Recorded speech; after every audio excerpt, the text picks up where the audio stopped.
My wife spent 7 years calling my work a garage hobby and a midlife crisis. Now she wanted half of everything.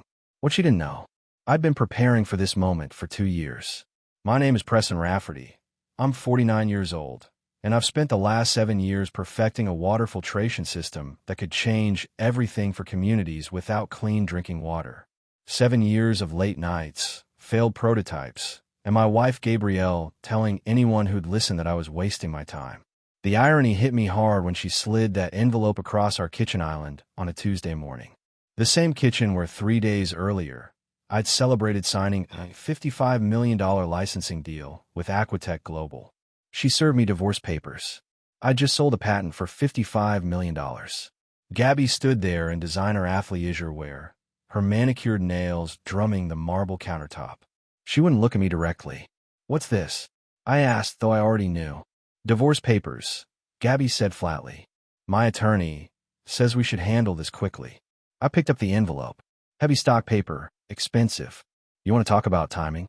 She finally met my eyes, and what I saw there was pure calculation. "Preston, let's be honest. We've been done for a while.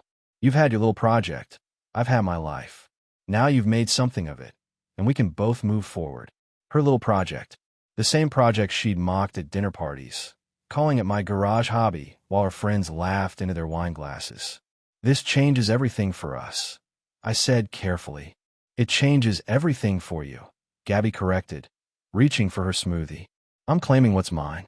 Half of everything, including that filtration deal." That's when it clicked. She wasn't leaving because we'd grown apart. She was cashing out. The timing wasn't coincidental. She'd waited, watched, and struck the moment the money became real. I set the envelope down. "You might want to have your attorney look more carefully at the timeline of things." Her eyebrows drew together. "What's that supposed to mean?" I sipped my cold coffee. "It means you're assuming I've been sitting in that garage without thinking ahead. You're assuming wrong. Don't play games with me, Preston," Gabby warned sharply. "I know exactly what we have." But she didn't know. While she'd been at yoga retreats and women's empowerment workshops with that spiritual coach Brett, I'd been doing more than inventing. I'd been preparing. Because 2 years ago, I'd heard her through the patio door, telling her friends how I was having a midlife crisis, how my obsession was embarrassing. That conversation changed everything. Not loudly, just a quiet shift, like a door closing. "We'll see what the attorneys say," I replied, standing. As I walked past her, she called out, "Don't think you can hide anything. My lawyer is very thorough." I didn't respond. Douglas Finch was about to discover that thorough wasn't enough when you were already 3 steps behind. What she didn't know was that the man she'd married had learned something crucial: always have a backup plan. And mine was already in motion.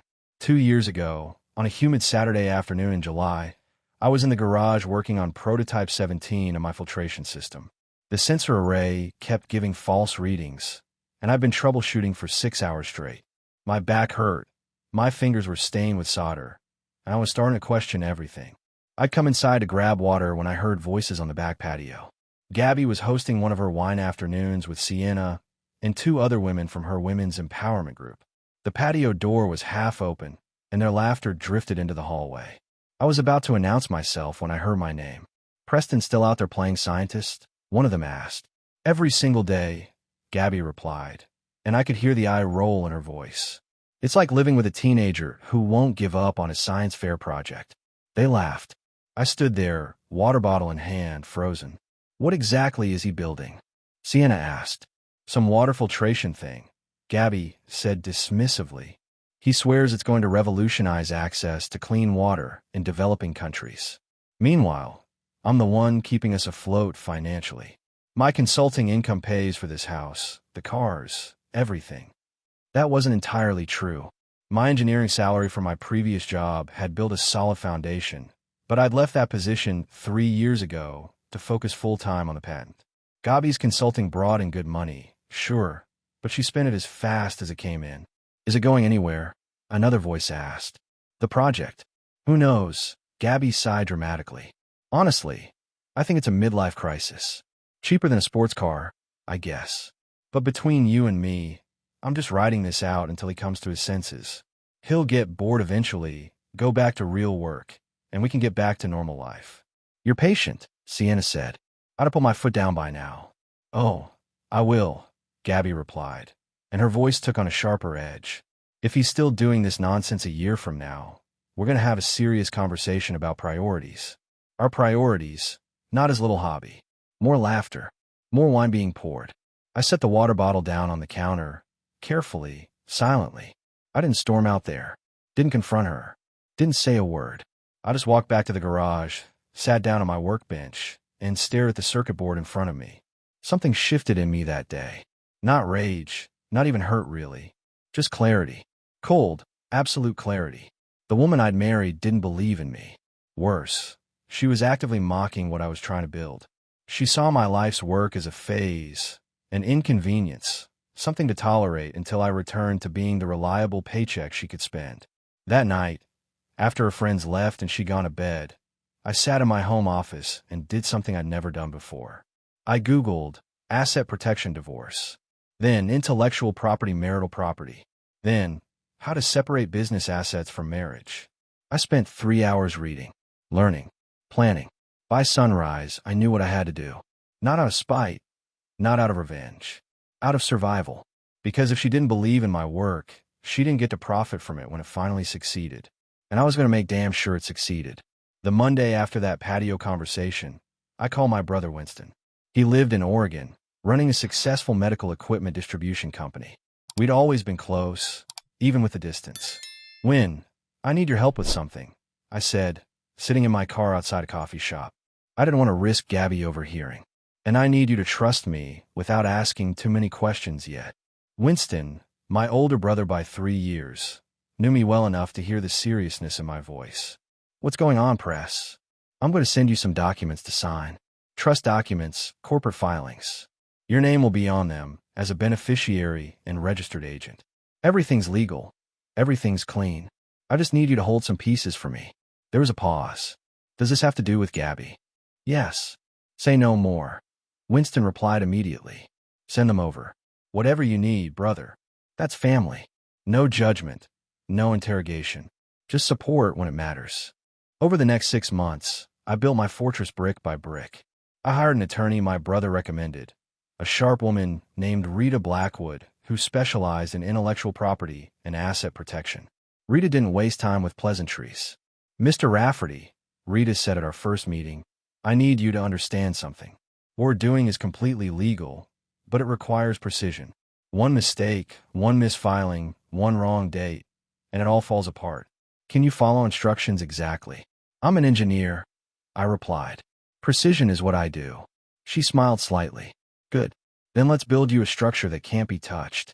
We created Cascade Water Systems, a Delaware corporation. Rita handled the filing, using a registered agent in Miami. The corporation existed solely to hold my patent applications and intellectual property. I transferred all rights to my filtration technology into Cascade, backdating the proper development documentation. Then we established the Rafferty Family Trust, with Winston as the primary trustee. The trust owned 40% of Cascade. On paper, I was merely a technical consultant to the corporation, not the owner.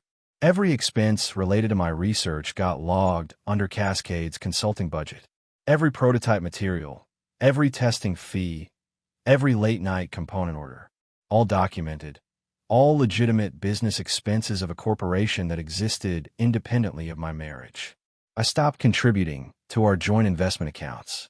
Instead, my consulting income, what little I still earned from side projects, went into an LLC I'd formed through Wyoming. The LLC paid me a modest salary that covered my personal expenses. Everything else stayed locked in corporate structures Gabby didn't know existed. The hardest part was the acting.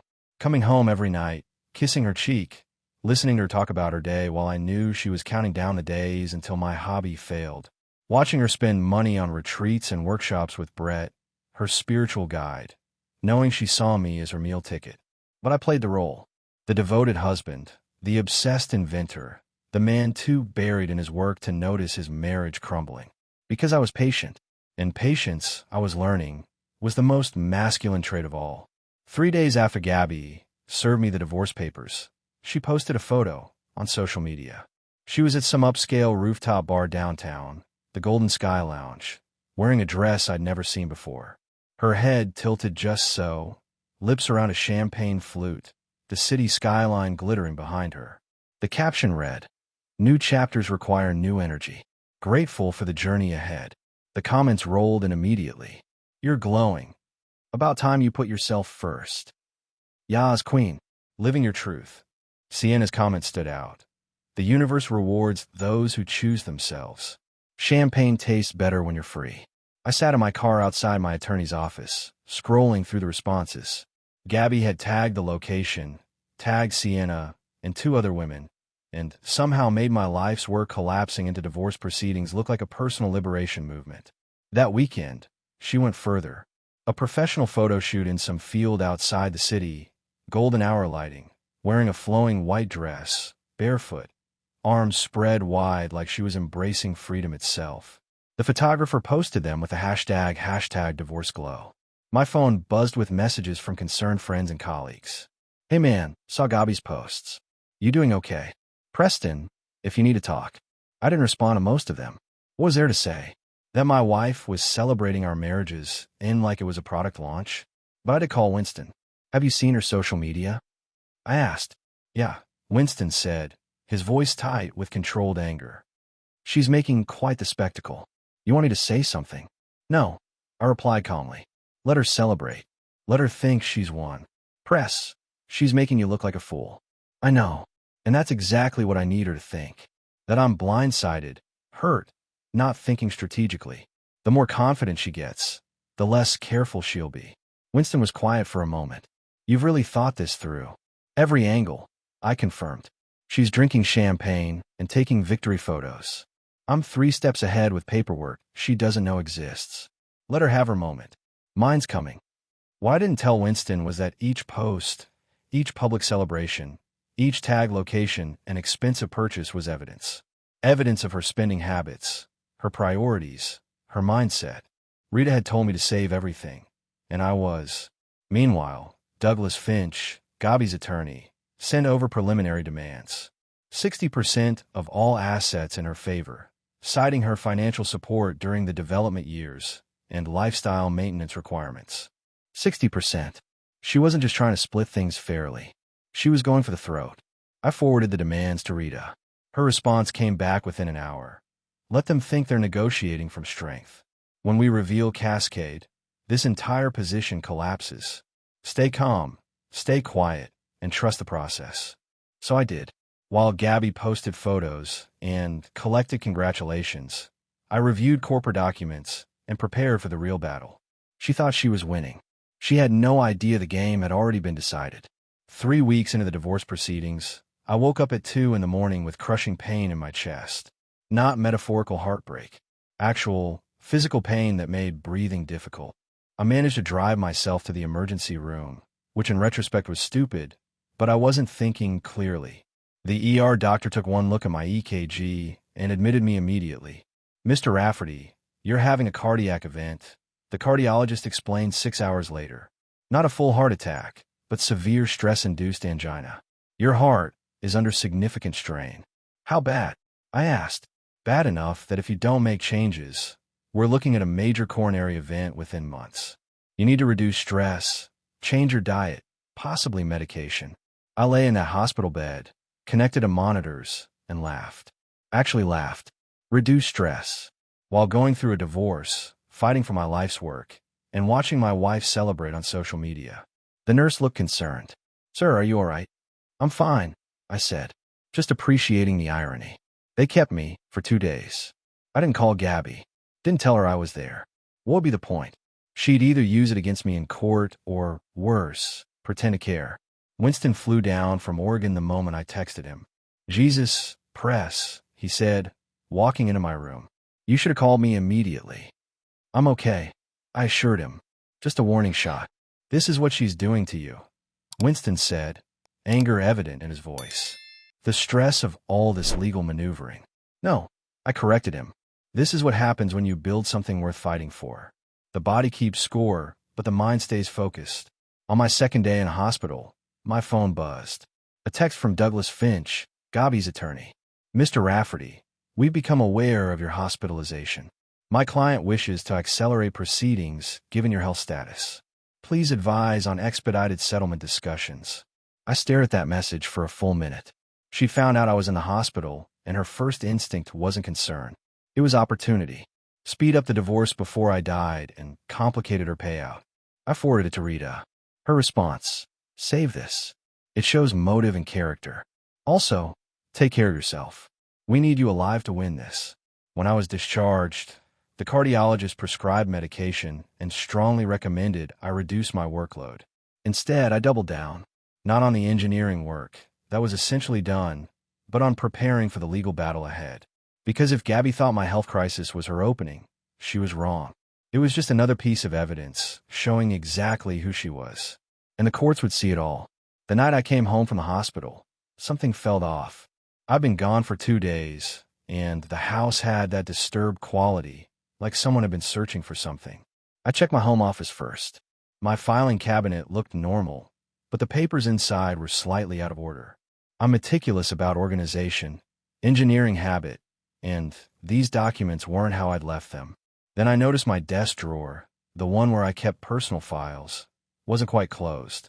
The lock mechanism showed scratches, fresh ones. She tried to break into my desk. I immediately checked the security camera system I'd quietly installed 3 months earlier. Small cameras, hidden in smoke detectors and wall outlets. Gabby didn't know about them. I pulled up the footage from yesterday afternoon, and there she was. Gabby, in my office, going through filing cabinets, trying keys on my desk drawer, photographing documents with her phone. She spent 40 minutes searching, looking for bank statements, corporate records, anything that would reveal assets she could claim. She found nothing useful. My important documents were in Rita's office safe, but the attempt itself was gold. I downloaded the footage, backed it up in 3 locations, and sent a copy to Rita with a simple message: evidence of attempted document theft. Rita called within minutes. Preston, this is extraordinary. She's on camera trying to access lock files during an active divorce proceeding. This demonstrates bad faith and possible obstruction. Can we use it in court? I asked. Absolutely. But here's what we're going to do. We're not going to reveal we have this footage yet. Let her attorney continue with their aggressive strategy. Let them make demands, file motions, act like they have the upper hand. Then, at the right moment, we show the judge exactly what kind of person we're dealing with. Strategic patience, I said. Exactly. You're learning. The next morning, Gabby acted like nothing had happened. She was pleasant at breakfast, almost cheerful. How are you feeling after the hospital? She asked, buttering toast. Better, I replied, watching her carefully. Good. You should take care of yourself, Preston. Stress can be so damaging. The irony was suffocating. She was the primary source of my stress, and she was standing in my kitchen offering health advice after spending yesterday trying to rob me. I'm managing, I said simply. Well, Douglas says we should try to settle this quickly, Gabby continued. For both our sakes. Long court battles benefit no one. Translation: she wanted to wrap this up before I finished organizing my defenses. I'm sure our attorneys will work it out, I replied neutrally. She smiled, satisfied, thinking I was being cooperative. What she didn't know was that every conversation, every attempt at manipulation, every fake concern was being documented. Not just by me, but by the cameras she didn't know existed. I finished my coffee and headed to the garage. Not to work on the filtration system, that was done, but to review the timeline of evidence I was building. Gabby thought she was hunting. She had no idea she was the one being tracked. The unraveling started subtly. Gabby posted about brunch at Meridian Heights, one of those trendy spots where everything costs too much and tastes like aesthetic. She tagged Sienna and 2 other women from her empowerment group. Except when I drove past Meridian Heights that Sunday, I saw Sienna through the window with 3 other women. Not Gabby. Gabby's Instagram story showed her at home, alone with avocado toast and coffee, captioned, "Sometimes the best company is your own." The cracks were showing. Over the next 2 weeks, I watched her social circle contract in real time. The comments on her posts became fewer, less enthusiastic. The women who'd celebrated her liberation were quietly stepping back. I heard about it through Winston, who heard it from his wife, who heard it through the strange network of social connections that exists in every community. Sienna's been talking, Winston told me over the phone. Apparently, Gabi's been hitting her up for money. Said she needed a bridge loan until the settlement came through. Asked for $40,000. Did Sienna give it to her? Hell no. And she told other people about it. Word spreading that Gabi's broke and desperate. It made sense. Gabi had been spending like the $55 million was already in her account. Designer clothes, spa treatments, that photo shoot, the retreats with Brett. She'd burned through her savings, assuming the settlement was imminent. But settlements take time, and her attorney's fees were piling up. Then came the country club incident. Gabi had been a member of Lakeside Country Club for 6 years. She loved the status it conveyed, the networking opportunities, the tennis courts she never actually used. The membership cost $12,000 annually, automatically charged to a joint account.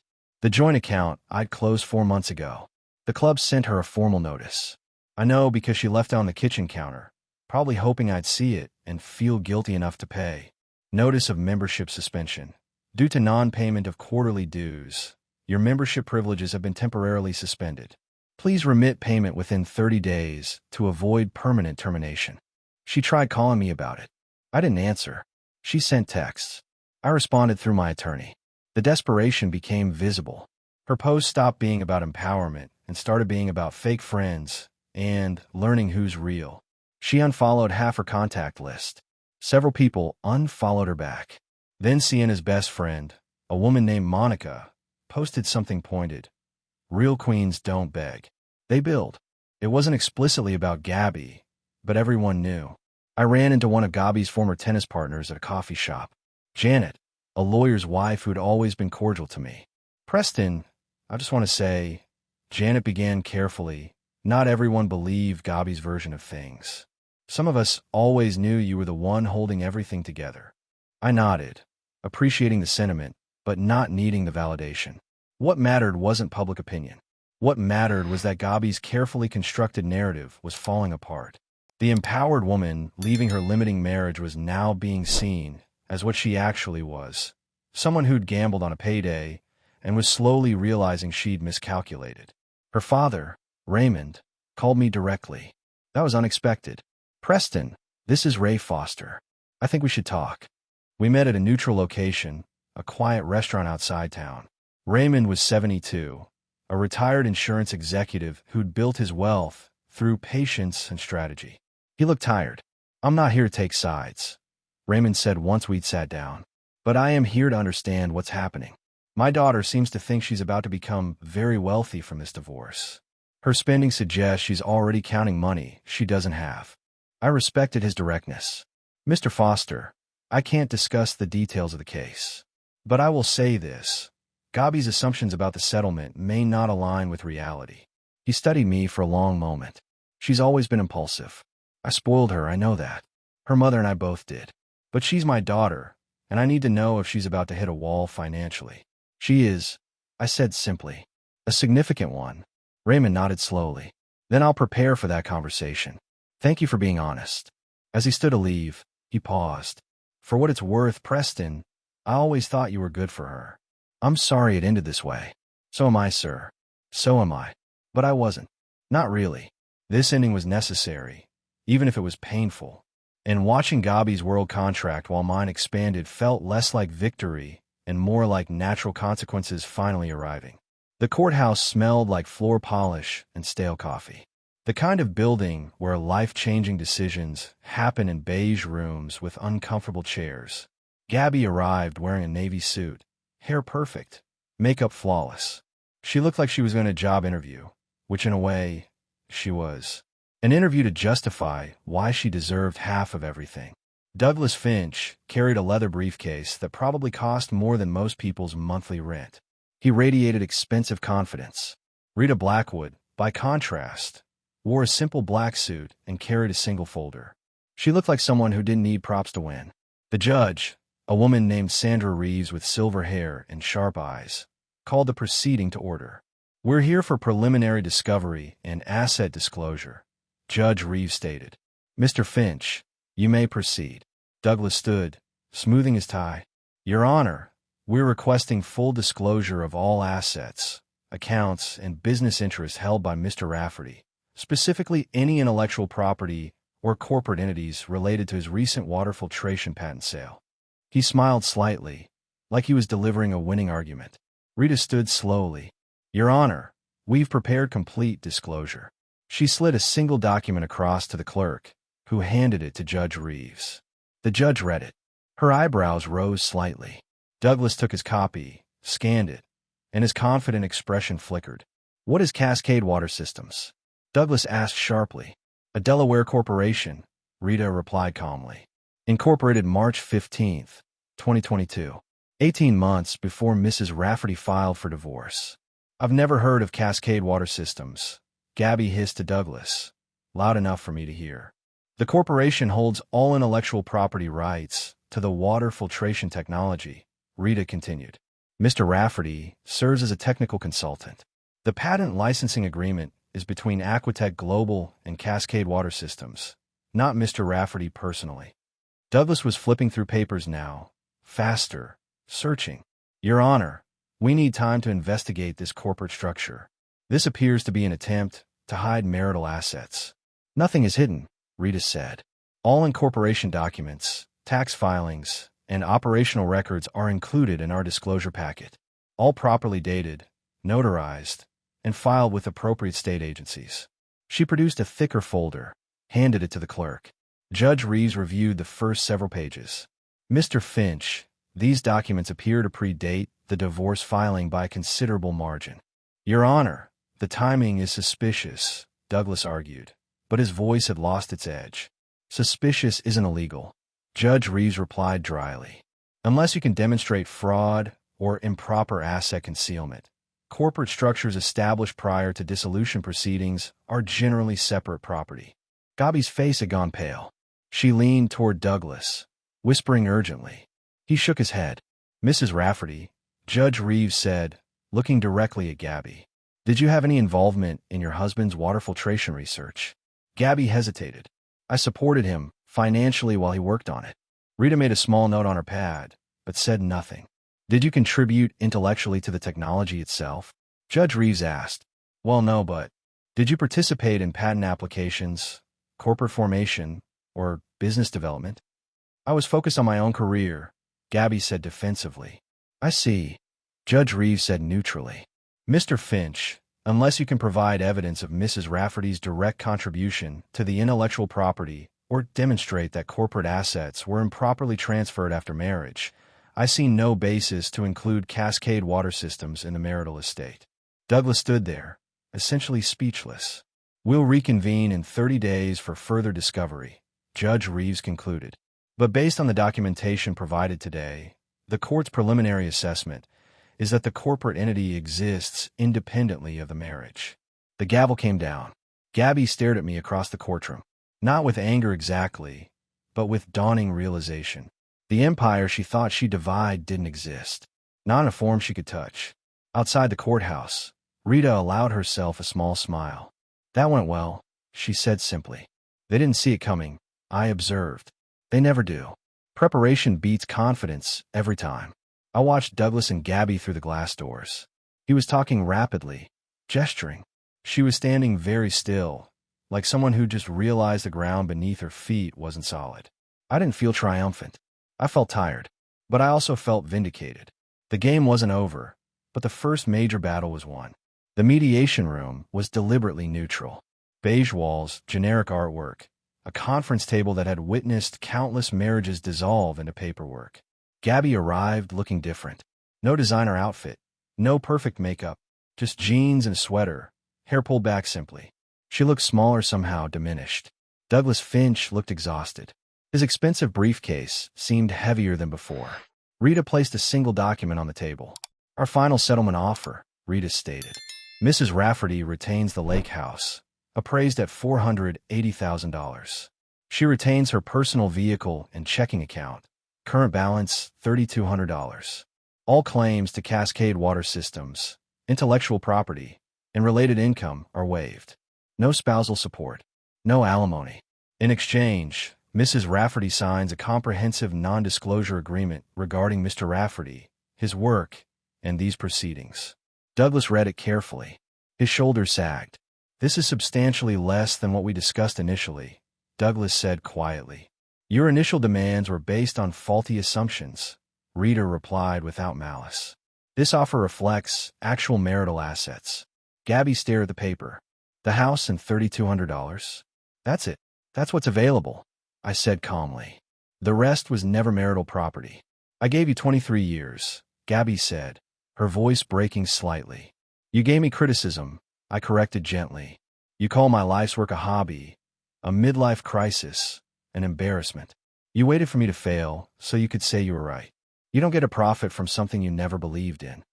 Douglas leaned toward Gabby, speaking softly. After several minutes, he straightened. We'll accept the terms, Douglas said, with one request. Can the NDA exclude conversations with immediate family? Rita glanced at me. I nodded. Agreed, Rita said. Immediate family only. Gabby signed slowly, her hand trembling slightly. Not from emotion, I thought, but from the weight of consequences finally arriving. I really thought. Gabby began, then stopped. You thought what? I asked. That you'd cave. That you'd feel guilty enough to just split everything down the middle. I know, I said. That's why this went the way it did. The mediator collected the signed documents. This concludes the session. The court will finalize within 10 business days. Gabby stood, gathered her things. At the door, she paused. Were you planning this the whole time? Even before I filed. I was protecting myself. I replied. There's a difference. She left without another word. Rita packed her folder methodically. How do you feel? Tired, I admitted. But clear. That's the right answer, Rita said. Victory shouldn't feel like celebration. It should feel like resolution. Outside, I called Winston. It's done, I told him. How much did she get? The lake house and her car. Winston whistled low. That's substantially less than $55 million. Substantially, I agreed. She bet everything on a misunderstanding. She lost. You sound almost sorry for her. I am a little, but not enough to change anything. That night, I sat in my garage, looking at the prototype that started everything. Prototype 17, the one that finally worked. The one that led to Cascade, to Aquatech, to everything. Gabby had called it a toy. Now it was providing clean water to communities in 7 countries and growing. Sometimes the best revenge isn't revenge at all. It's just being right. 8 months after the divorce finalized, I stood backstage at the National Water Innovation Conference in Seattle. The auditorium held 300 people, engineers, humanitarian workers, government officials, people who understood what clean water meant. Oliver, my son, stood beside me, adjusting my microphone. You ready for this, Dad? Oliver asked. He was 29 now, working in renewable energy, carrying forward the same drive to solve problems that had defined my career. As ready as I'll be, I replied. The conference organizer gave me the signal. I walked on the stage. The presentation screen showed a new facility in Kenya, one of 12 sites now using Cascade Water Systems technology. Children filling bottles from a filtration station that could process 5,000 gallons daily. 4 years ago, I was working in a garage on a system most people said would never work. Today, that system provides clean drinking water to over 400,000 people across 9 countries. The audience applauded. Not politely, but genuinely. I talked about the technology, the challenges, the partnerships with NGOs and governments. I talked about the economics of deployment, the training programs for local operators, the sustainability models. What I didn't talk about was the divorce, the doubt, the woman who'd mocked this work while drinking wine on a patio. After the presentation, a young engineer from Ghana approached me. Mr. Rafferty, your system saved my village. My sister doesn't have to walk 5 miles for water anymore. Thank you. That handshake meant more than any settlement ever could. That evening, Oliver and I had dinner overlooking Elliott Bay. Mom tried to call me last week. Oliver said carefully. It's okay to talk to her, I assured him. She's still your mother. She wanted to know if you were at the conference, if you were getting awards or recognition. What did you tell her? That you were exactly where you wanted to be, doing work that matters. I smiled. That's accurate. She asked if you were seeing anyone. Not yet, I said. Maybe eventually. But I'm in no rush. I've got work I care about, a son I'm proud of, and peace of mind. That's enough for now. Oliver raised his glass. To building things that last. To building things that last, I echoed. Later, Walking along the waterfront, I thought about Gabby. I'd heard through mutual acquaintances that she'd sold the lake house, moved to a smaller place, taken a job with a consulting firm. She was surviving, not thriving, but surviving. Part of me hoped she'd find whatever she was looking for. The larger part had simply moved on. My phone buzzed. A message from Rita. Consortium of Universities wants to license your filtration tech for research facilities. Potential 8-figure deal. Interested? I typed back. Send me the details. Because that's what mattered now. Not settlements or revenge or proving points. Just the work. The endless, challenging, rewarding work of solving problems that needed solving. Gabby had asked me once, near the end, if I'd been planning my protection all along. The truth was simpler than that. I just refused to let someone who didn't believe in my dream profit from its success. And now, standing on this waterfront with my son beside me and opportunities stretching forward, I understood something crucial. The best response to doubt isn't anger. It's achievement. The best response to mockery isn't revenge. It's relevance. And the best response to betrayal isn't bitterness. It's building something so meaningful that the betrayal becomes irrelevant. I'd built that, and I'd keep building, because that's what engineers do. We solve problems. We create solutions. We build things that last.